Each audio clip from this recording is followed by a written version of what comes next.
आइए जानते हैं आज के प्रमुख अंतर्राष्ट्रीय खबरों को। पहले एक नजर हेडलाइंस पर। फोन छीना, जंगल में घसीटा, दुर्गापुर गैंगरेप पीड़िता ने डॉक्टर के सामने बयां किया दर्द। ट्रंप ने शहबाज शरीफ के सामने मोदी की तारीफ की, कैसा रहा पाकिस्तानी पीएम का रिएक्शन। भारत में एआई हब पर 15 अरब डॉलर का निवेश करेगा गूगल, सीईओ सुंदर पिचाई ने पीएम मोदी को किया ब्रीफ। तालिबान के हमले में 58 सैनिक हुए ढेर, बौखलाए मुनीर ने बुलाई इमरजेंसी मीटिंग। ट्रंप की यात्रा और इजराइल में उनका स्वागत, इसमें छुपे हैं कौन से राजनयिक संदेश। चीन ने चली ऐसी चाल, अमेरिकी वित्त मंत्री के बदले सुर। नेपाल के बाद अब इस देश में जेन-ज़ी का उग्र प्रदर्शन, तख्तापलट की कोशिशों के बीच राष्ट्रपति देश छोड़कर भागे। सिल्वर ईटीएफ खरीदने वाले हो जाए सतर्क, आ गई बड़ी चेतावनी। विवेक ओबरॉय को एक पनवारी ने सिखाया था कमाई का जरिया, अब है 1200 करोड़ की संपत्ति। और गौतम गंभीर का फेवरेट है इसलिए टीम में है, पूर्व सेलेक्टर के बयान पर बुरी तरह भर के भारतीय हेड कोच। दुर्गापुर गैंगरेप कांड में मेडिकल छात्रा के बयान ने देश भर में सन्नाटा और आक्रोश फैला दिया है। घटना 10 अक्टूबर की रात की है, जब मेडिकल कॉलेज की सेकेंड ईयर की छात्रा अपने दोस्त के साथ डिनर के बाद लौट रही थी। रास्ते में कुछ लोगों ने उसे घेर लिया। मामला तब और ज्यादा चर्चा में आया जब राज्य बंगाल की मुख्यमंत्री ममता बनर्जी ने उससे ही सवाल कर लिया कि इतनी रात बाहर क्या कर रही थी। मीडिया रिपोर्ट में पीड़िता का वह बयान है जिसमें उसने अपने साथ हुई दरिंदगी के बारे में विस्तार से बताया। पीड़िता ने अपने बयान में कहा कि हमने देखा कि 3 लोग अपनी गाड़ी छोड़कर हमारी ओर आ रहे थे। हम डरकर जंगल की तरफ भागने लगे। वो तीनों पीछे दौड़ आए, मुझे पकड़ लिया, घसीटकर जंगल में ले गए, फिर पीछे से पकड़कर मेरा फोन छीन लिया और बोला अपने दोस्त को बुला, फिर खुद फोन ले लिया। फिलहाल ममता बनर्जी के बयान से बवाल मचा हुआ है। मिस्र के शर्म अल शेख में हुए सम्मेलन में अमेरिका के राष्ट्रपति डोनाल्ड ट्रंप ने मिस्र, कतर और तुर्की के नेताओं के साथ गाजा में शांति बहाल करने के लिए एक ऐतिहासिक घोषणा पर हस्ताक्षर किए हैं। एक तरफ जहां दुनिया भर की नजर इस शिखर सम्मेलन पर थी, वहीं शर्म अल शेख में भारत और पाकिस्तान की भी चर्चा हुई। अमेरिकी राष्ट्रपति ने प्रधानमंत्री नरेंद्र मोदी का नाम लिए बिना कहा, भारत एक महान देश है जहाँ सत्ता के शीर्ष पर मेरे एक अच्छे मित्र हैं और उन्होंने बहुत अच्छा काम किया है। हालांकि भारत के प्रधानमंत्री नरेंद्र मोदी इस शिखर सम्मेलन में शामिल नहीं हुए। उनकी तरफ से विदेश राज्य मंत्री कीर्तिवर्धन सिंह शर्म अल शेख पहुंची।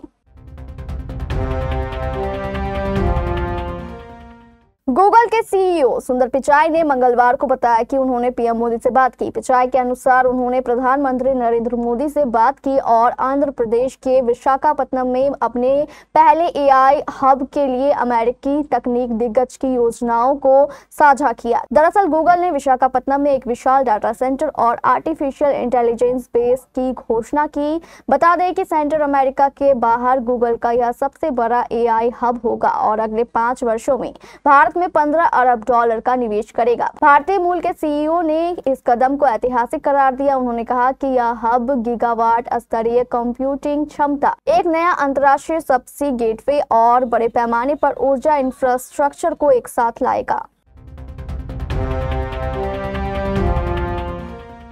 अफगान तालिबान के एक के बाद एक हमलों ने पाकिस्तान की सेना को हिला दिया है। इन हमलों के बाद पाकिस्तान की सेना प्रमुख फील्ड मार्शल असीम मुनीर ने रावलपिंडी स्थित जनरल हेडक्वार्टर में सोमवार देर रात आपातकालीन उच्च स्तरीय बैठक बुलाई। सीएनएन को शीर्ष खुफिया सूत्रों ने बताया है यह बैठक डुरंड लाइन के पास पाकिस्तानी चौकियों पर हुई तालिबान के हमलों के बाद बुलाई गई थी। इन हमलों ने पाक सेना की खुफिया और सीमा सुरक्षा की कमजोरियों को उजागर कर दिया है। बैठक में corps commander Peshawar lieutenant general Umar Ahmad Bukhari, दक्षिणी command commander lieutenant general Rahat Naseem Ahmad Khan, chief of general staff lieutenant general Mohammad Awais, DGISI Asim Malik, DGMI major general Wajid Aziz और DGMO major general Kashif Abdullah सहित वरिष्ठ अधिकारियों ने हिस्सा लिया। अमेरिका के राष्ट्रपति डोनाल्ड ट्रंप की हालिया इजराइल यात्रा और उनके जोरदार स्वागत में कई अहम राजनयिक संदेश छिपे हैं। ये संदेश गाजा युद्ध विराम, नेतन्याहू सरकार के लिए समर्थन और मध्य पूर्व की शांति योजना से जुड़े हैं। ये यात्रा ट्रंप द्वारा इजराइल हमास युद्ध विराम को अंतिम रूप देने और बंधकों की रिहाई के बाद हुई है। इजराइल में उनका नायक जैसा स्वागत एक ऐसे नेता के रूप में उनकी छवि को पुष्ट करता है जिन्होंने युद्ध को खत्म करने में अहम भूमिका निभाई। इजरायली प्रधानमंत्री बेंजामिन नेतन्याहू ने उन्हें व्हाइट हाउस में इजराइल का महानतम मित्र बताया।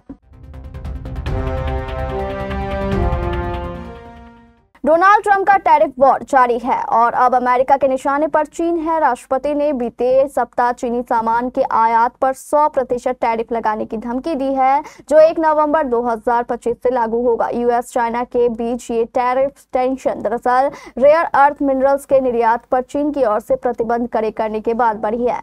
इस बीच खास बात यह है कि अमेरिका के जो वित्त मंत्री स्कॉट बेसेंट अब तक भारत के खिलाफ बोलते नजर आ रहे थे। चीन से ट्रेड जंग बढ़ने की उनके सुर बदले बदले नजर आ रहे हैं और उन्होंने भारत से समर्थन की उम्मीद जताई है। चीन के साथ तनाव के बीच अमेरिकी वित्त मंत्री स्कॉट बेसेंट ने कहा है कि अगर बीजिंग अपना रुख नहीं बदलता है तो फिर यूएस जोरदार जवाब देने के लिए पूरी तरह तैयार है। उन्होंने सख्त लहजे में चेतावनी देते हुए कहा कि अमेरिका बातचीत के लिए तैयार है, लेकिन अगर चीन अपना रुख नहीं बदलता है तो वॉशिंगटन कड़ा जवाब देगा। उन्होंने आगे कहा कि हम और हमारे सहयोगी किसी भी हालत में चीन को दुर्लभ रेयर अर्थ मिनरल्स पर नए निर्यात प्रतिबंधों को बिना रोक टोक लागू करने की अनुमति नहीं देंगे। उन्होंने इसे ग्लोबल सप्लाई चेन के लिए एक सीधी चुनौती बताई।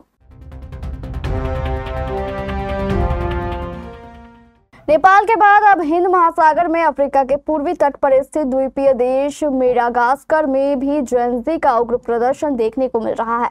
एसोसिएटेड प्रेस के अनुसार एक विशेष सैन्य इकाई ने सरकार के खिलाफ मोर्चा संभाल लिया। इस बगावत को संभावित तख्ता पलट माना जा रहा है, जिसके बाद मेडागास्कर के राष्ट्रपति एड्री राजोएलिना देश छोड़कर भाग गए हैं। यह घटनाक्रम 3 हफ्ते तक चले युवा आंदोलन के विरोध प्रदर्शन के बाद आया है। मेडागास्कर की औसत उम्र 20 साल से कम है और इसकी लगभग 3 करोड़ की आबादी का 3/4 हिस्सा गरीबी रेखा के नीचे जीवन यापन करता है।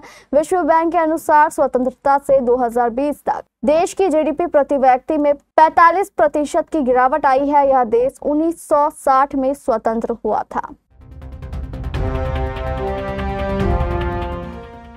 पिछले कुछ महीने से चांदी की कीमत में धुआंधार तेजी देखी जा रही है। एमसीएक्स से लेकर बुलियन मार्केट में सिल्वर के रेट तेजी से भाग रहे हैं, जिस कारण स्टॉक मार्केट में सिल्वर के ऑप्शन में सिल्वर फंड और सिल्वर ईटीएफ की रॉकेट की रफ्तार से चल रहे हैं, जो निवेशकों को आकर्षित कर रहा है। खासकर रिटेल निवेशक ईटीएफ में आई तेजी के कारण ज्यादा आकर्षित हो रहे हैं। हालांकि अब एक बड़ी चेतावनी सामने आई है। प्रमुख mutual fund houses Kotak Mahindra mutual fund, SBI mutual fund और यूटीआई म्यूचुअल फंड ने अपने सिल्वर ईटीएफ फंड्स में एक मुश्त निवेश को अस्थायी रूप से निलंबित कर दिया है। यह कदम घरेलू चांदी की कीमतों में आई जबरदस्त तेजी के बीच उठाया गया है, जो इंटरनेशनल इंपोर्ट रेट्स की तुलना में 10 से 12% ज्यादा पर कारोबार कर रही है, जबकि सामान्य अंतर 0.5% होता है। विवेक ओबरॉय कभी टॉप स्टार्स में शुमार किए जाते थे, पर एक समय के बाद उनका करियर ढलने लगा और फिर वह कम फिल्मों में नजर आने लगे। विवेक ओबरॉय की कई फिल्में फ्लॉप भी हुई। बेशक विवेक ओबरॉय का फिल्मी करियर प्रभावित हुआ, पर उनकी कमाई और अरबों की संपत्ति बढ़ती रही। विवेक एक टॉप क्लास बिजनेसमैन भी है। उनकी नेटवर्थ करीब 1200 करोड़ रुपए है। पर क्या आप जानते हैं कि तगड़ा बिजनेस खड़ा करने और इसकी बारीकियां सीखने में एक पान वाले यानी पनवारी ने उनकी मदद की थी। विवेक ओबरॉय ने मीडिया रिपोर्ट में एक दिए गए इंटरव्यू में बताया कि फाइनेंस मैनेजमेंट में उन्हें पहली सीख एक लोकल पान वाले ने दी थी। यह तब की बात है जब विवेक कॉलेज में पढ़ाई कर रहे थे। तब कॉलेज के कैंपस में विवेक ओबरॉय एक दिन पान वाले से ऐसे ही बात कर रहे थे। उसी दौरान पान वाले ने फाइनेंस और इन्वेस्टमेंट को लेकर अपनी जानकारी शेयर करनी शुरू कर दी, जिसके बाद उन्होंने बिजनेस में भी इसे आजमाया।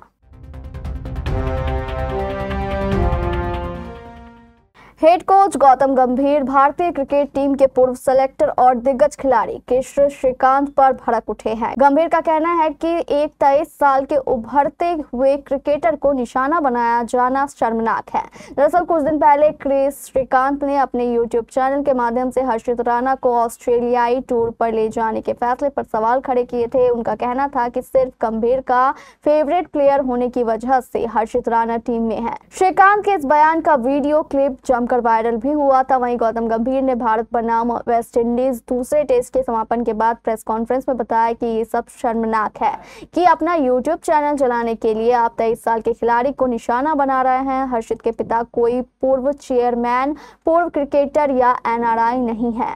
उन्होंने अपनी योग्यता के आधार पर क्रिकेट खेला और आगे भी ऐसा ही करेंगे। अगर आप सोशल मीडिया पर 23 साल के खिलाड़ी के बारे में ऐसी बात करेंगे तो उनके दिमाग पर क्या असर पड़ेगा।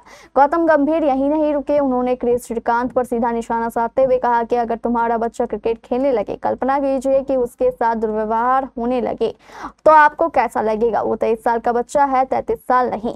मेरी आलोचना कीजिए, मैं उसे झेल सकता हूँ, लेकिन 23 साल के लड़के के साथ ऐसा करना अस्वीकार्य है।